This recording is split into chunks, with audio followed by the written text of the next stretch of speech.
Welcome to The Short Score, your weekly update of roping news from around the industry, where you can find the latest on the sport from the pro rodeo ranks to the jackpot world. I'm Taylor Vollen, and I'm your host. Hey everyone, welcome back to the last episode of The Short Score of 2024. Things got super crazy, of course, with the end of the NFR and then holiday season shortly after, so I am bringing you guys a little bit of a catch-up episode, I guess you could say. I'm throwing it back to the Gold Buckle Futurities fall roping, which happened in November. On this episode of The Short Score, which is brought to you by Purina, you get to hear from Ren Richard and Jeremy Bueller. First, Ren won the 6 and under heading on SJR Diamond Bond for $11,000. They also picked up another $19,000 for first in the Elite Stallion incentive, and then that horse won another $9,000 in the Elite Breeders incentive.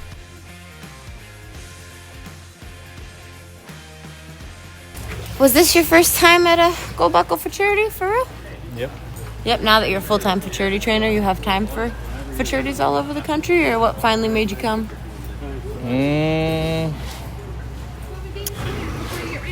I mean, we came because we knew it was good, right? Mm-hmm. The times before, we just didn't really have the horses. Mm-hmm. It's not that we didn't want to come, you know what I mean? But I've been a little bit horse poor all year, and I've got a couple that I just got back this fall, and so it just made sense. I mean, it doesn't really make sense to drive down here when you've got two horses to show. So Sure. That was the reason we didn't make it to the first ones. I asked you this yesterday, I texted you this, but you didn't really have an answer. The yellow horse, what is he's 6, right? He's going to be 7. What do you want his future to be? I don't know. Like, he has the capability to be a rodeo horse, but it's hard to say. I've got a couple guys that are interested in him, but just if it fits, you know what I mean? He's one of them horses that he's a lot of horse, but he's a good horse. So whether I keep him and try to really, I'm not planning on rodeoing, so. Yeah, but I've heard that said before. Yeah, and I mean, I'm not telling you that I'm not going to rodeo either, so I don't know what I'm going to do with him. If somebody comes along and they have to have him, I'll sell him. If not, I'm going to keep him and try to do him right. Chad doesn't put much pressure on you when it comes to those decisions? Because, at the end of the day, when you have a good horse, it's not like I've never tried to sell that horse, so, I think when it comes time and we say, okay, I think he'll sell pretty easy. What do you think he did well this week? What did the judges like about him yesterday? He's just a flashy, yesterday he freaking worked, I thought. He scored great, run hard. He's physical pulling, but, I think it was going to take something really good to get around him yesterday, because he's the kind of horse, when he does put a day together, he's tough. So yeah, I don't really have one thing that I think made him stand out. I thought he was pretty solid everywhere. He's one of the few that y'all didn't raise. He came to your program from the outside. Does he fit in with those that are so bred to run? How does he fit into the program, I guess? Like I said, when he puts his run together, it feels really good. But I've just gotten accustomed to the feel that, those horses that do have a lot of run, they don't have to just give you everything in the tank. Where that horse there's times where I'm asking him for everything he has. And I think mentally for a young horse, that's tough on him. Where you take a horse like that Kenny's Brookstone, which this week was a lot for him. I showed him in the first deal, so he had 8 runs and he's green, but he never really had to just give me everything in the tank. So I think it's a little easier to manage a horse like that than it is a horse like the Palomino. So the rest of your program, are there going to be is it pretty winner's version centered or pretty run centered for the next couple years as far as what you have coming up? We've got a lot of crosses. I think coming 2-year-olds, we have 4, maybe 6 of the Ray Smoking Dooley out of running mares. And we're just now getting to the point where, we kind of knew the line on the bottom side we like, but now it's especially I've been home all summer riding 2-year-olds. And you can kind of tell the colts that go back to that certain line on the bottom side. So I'm pretty excited to see what just like Caden's Little Black Mare and the Sorrel, like those horses are all either out of a grandma or a daughter of the same line. So it's almost... And that's for everybody who doesn't know what we're talking about. What is that line? So it goes back to, like, we have that mare named Running Brook Gal that won the All-American Futurity, and she's out of a runaway winter mare. Her name was RJK Runaway. So when that mare produced the filly that won, we started breeding multiple studs to that mare. And so we have probably 10 mares that all go back to that line, whether it's first or second generation, and seems like it's working on the cross. So, and just like the Brookstone, Kenny's Brookstone and the Little Miss Mischievous, they're full run and like they're good horses. Have you been riding her? Is that the Little Black? I took her to the Cody Johnson. I thought so. Yeah. Had a chance to win first or second and broke a barrier, but a comeback 6 tall on her first great. Big rope, and like she was real. I thought it was her, but I didn't get to talk to her. And I took her to the circuit finals, and I win second the first round, win the second round, and had to be 9 to win the average, and just had a stupid little deal happen and didn't have any luck. But she's, I mean, for all the naysayers that futurity horses don't make rodeo horses, like, she'll prove you wrong right now. I think she's always kind of looked it too, like more than some others. Yeah, for sure. And she's not one, because she's she can be a great producer. She's not one that's probably gonna go anywhere. I mean, we don't. She's one of those mares that we feel like if you had one mare, you could build a program around her, because like I said, she goes back to that same line. She's little, but she's not supposed to be. I mean, so I see her colts being bigger than what she is. Yeah. So I don't.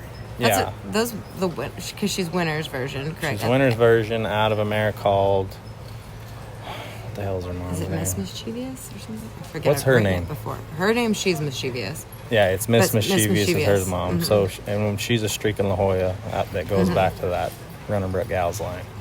So, yeah, I'm pretty excited. We're gonna flush her this spring and try to do some cool stuff. What are your rodeo horses doing while you're not rodeoing? Well, did Dietz get sold? Dietz got hurt last year, like a week before the NFR. That's actually what I planned on riding there, and he never really figured out what it was, but he was down. I just started riding him again. Yeah, and that's what makes it hard to, like, say I'm not going to rodeo. Like, he's just one of those horses that, well, he's just, I mean, I'm not saying he's the best horse in the world, but he's a horse that you have a chance to win on no matter where you're at. So, yeah, he's just been on ice, I guess. And then I sold Rich, the horse I rode at the NFR last year, to Wyatt Bray. And my old horse he's 23, and he's done. But just like that yellow, I think that's a situational horse right now, the black mare. Like, I mean, if I wanted to go rodeo and I think I could. So it's pretty cool to see horses. And like you said, not every horse through the futurity program is going to make a rodeo horse, but the good ones will. Well, and that's the point too, right? Like, we want to have horses for every level. Exactly. Well, very good. This episode is brought to you by Purina. There's more talk than ever about the importance of probiotics in equine health. But not all probiotics are created equal. New Purina Systemic Supplement remains live and active after the pelleting process and throughout the digestive system, making it all the way to the hind gut. Systemic was designed to support normal recovery after exercise and occasional gastrointestinal stress. Whether you're using a probiotic now or not, it's time to use a live and active supplement from a name you trust. New Purina Systemic Probiotic. Next, we wrap up the episode with Jeremy. Jeremy and SLR Swing and Hickory won the 6 and Under Healing, and all in all, they pocketed over $31,000 at the Gold Buckle Futurities fall roping. Okay, where'd that horse come from? Stump Lake Ranch owns them. So that's Bruce Chernoff and Todd Snodgrass. Some friends of mine from southern Alberta up there. So they raised that horse. And did you buy him, or they still own him? They still own her. Her. Yeah. Sorry, it's a her. Yeah. I didn't know that. It's a mare. You don't have a lot of. You've never. I feel like I've interviewed you after winning Futurities, and it's not normally been on a mare. No, now I have a handful of mares. I have a lot more, but yeah. Because you're in the show game Yeah, more. in the show game. You now. never really rodeoed on a mare? Nope, never had a mare to rodeo on. How are you getting along with mares so far? I always thought everyone was crazy when they said they liked mares more than geldings, but I'm turning into one of those guys. I'm starting to get it. I like mares now. Yeah. When did you get her? At what point of her career? I got her. She was a 4-year-old. She hadn't been roped on much. She was started. Those guys at the ranch started her. And Like outside? yeah, outside, and used her a bit and stuff like that. And then, they'd maybe rope the dummy a little bit on her and stuff. To my knowledge, I don't think she had many live steers or nothing. So what's her process been like? She was one of the horses from the start. She was kind of Todd, the guy that is my contact with the ranch or whatever, he said, you might think I'm crazy, but I feel something in this horse that I like. I want to know if you feel the same thing. And honestly, for about a year, that was all we had to go off of, was that feel. I felt what he felt. There's something special about her there, and I knew exactly what he meant whenever I rode her, and so it's been a long road on her, like it is on all of them, but she's starting to come around. Now, what's your plan right now? You rodeoed in Canada this year. You had a big year in Canada. I mean, you came down here a little bit, but for the most part, you were in Canada. Yeah. What's your plan for the rest of the year? I'm making sure it's recording. It is. There we go. I'm really liking the show deal. I'd be lying if I said I didn't miss rodeoing. I don't know if I can say that I'm done rodeoing, but I'm really enjoying what I'm doing. I like getting up and riding all day, hanging out with my family, even if it is still morning and night because we're working throughout the day. But I'm really enjoying spending a lot of time roping again instead of running 1 or 2 a day, driving 1 or 2 a day, driving. So I'm not real sure where I'm at. I feel like there's like it's different here, and I mean, maybe you guys rodeoing cheer for each other and it's like a lot of camaraderie of rodeoing, but I feel like there's a whole different level of camaraderie here while we're like building an industry. Everybody feels, it seems to me like people recognize that we're building the future for like maybe more so than rodeoing. Rodeoing is different. For sure, that I would agree. This deal, it can get as big as it wants, I think. Even in the short few years I've been involved with it, it's crazy how much bigger and better it's gotten. And you're right, there is a good camaraderie. What I like the best about coming to these is the fact that I have the opportunity to ask some of the guys that I really respect. I get to spend a couple days with them, and there's always time in between where I can go and just pick their brain on it. Hey, what do you think about this? Have you ever had a horse do this? What do you think I'm doing? And everybody's always very willing to give an opinion on it. And to me, that's what I'm passionate about right now. Whether it's rodeoing or showing horses, it's trying to get better. What do you think the judges liked about her today? It's hard to say because I'm not a guy that pays a lot of attention to the judging.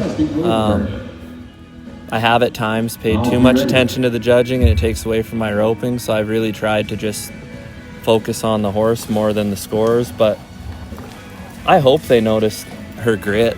I think we had a couple steers that were a little tougher, and she was never looking for a way out. I feel like she was on my team all day, and I hope that's something they noticed. What's her future gonna look like? I don't know. It's hard to say. We're just enjoying the fact, me and Todd, that what we felt we weren't out to lunch on. Right, yeah.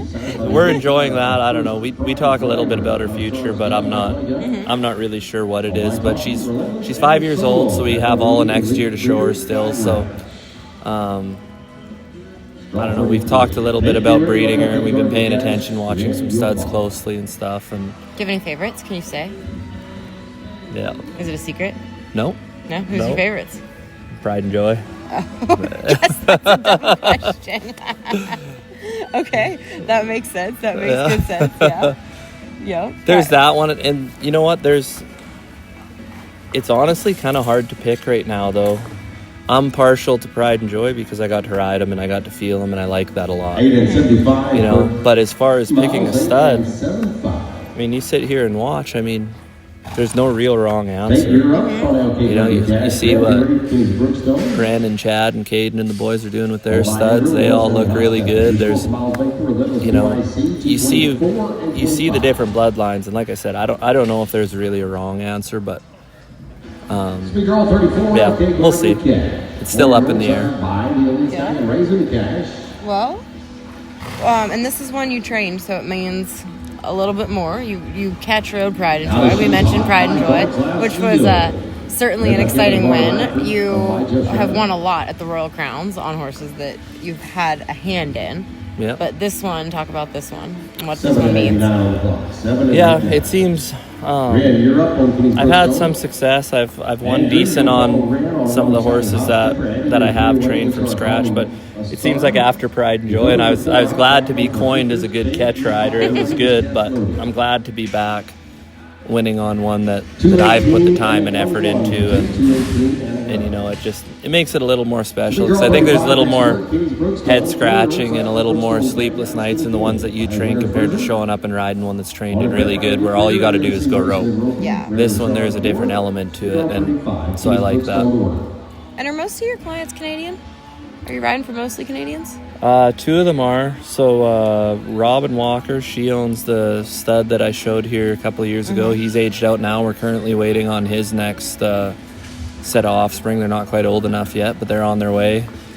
And then Stump Lake, they're Canadian. And then I'm actually riding for Dean Tufton. I'm riding a few for him. And he's technically Canadian. Yeah. Not just technically. He's very Canadian. Yeah, you said two. So I guess they are all Canadians. You throw Ryan Burke in there with the horse that is Hickory Holly Time as well, that Dean raised or whatever, or he raised, but they were kind of partners on, or I don't know how it works. But yeah, I guess they are all Canadian. We stick together. Tate made it pretty easy for you. Tate did a great job. Yeah, very happy with the help that he did over here. We drew some steers that weren't tough, and it's crazy the amount of steers. I've been a helper a lot at these things too, and it's not an easy job. They almost don't get enough credit because they take it very serious. They take it very serious, the guys like Tate, and it's a long day to pay attention and do a good job on every single steer. And I mean, yeah, we definitely appreciate the help. Very good, sir. Thank you.